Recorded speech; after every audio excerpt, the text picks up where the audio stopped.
Hola, hola mis amores, muy buenos días. Bueno, pues como siempre mis amores, agradeciéndoles a todos ustedes por estar aquí conmigo en un nuevo video de diseños de uñas para lo que son las uñas en acrílico.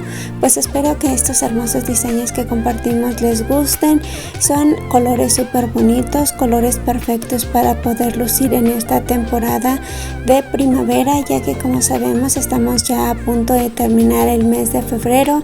Así que pues mis amores, tenemos que empezar a ver lo que son las tendencias en colores, en diseños, para poder disfrutar de unas uñas súper hermosas en el mes de marzo, ya que pues bueno mis amores, sabemos que cambiamos ya de temporada del año, vamos a iniciar lo que es la primavera y pues bueno mis amores, empezamos pues ya con lo que es el calorcito. Vamos a poder utilizar colores mucho más alegres, como por ejemplo lo que son los tonos color pastel, colores un poco más vibrantes, incluso colores en tonos neón, ya que bueno pues como sabemos son tendencias que han seguido pues en este mundo de las uñas. Así que espero mis amores que les gusten.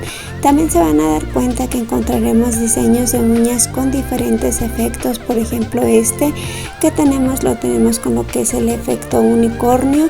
La verdad es que ese efecto se ve súper bonito, hace que tus uñas brillen mucho más y se ven muy pero muy tiernas. Espero que les guste y se animen a realizar este tipo de efectos en sus uñas.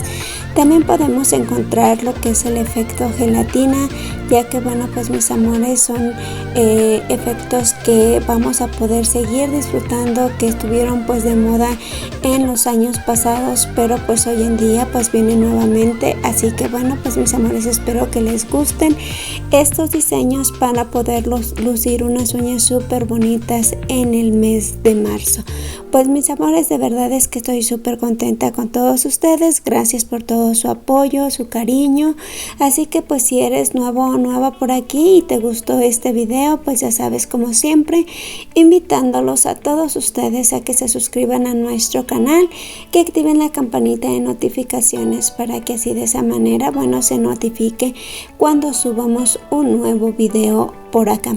Pues mis amores, ahora sí de mi parte sería todo. Los quiero mucho y nos vemos en un próximo video.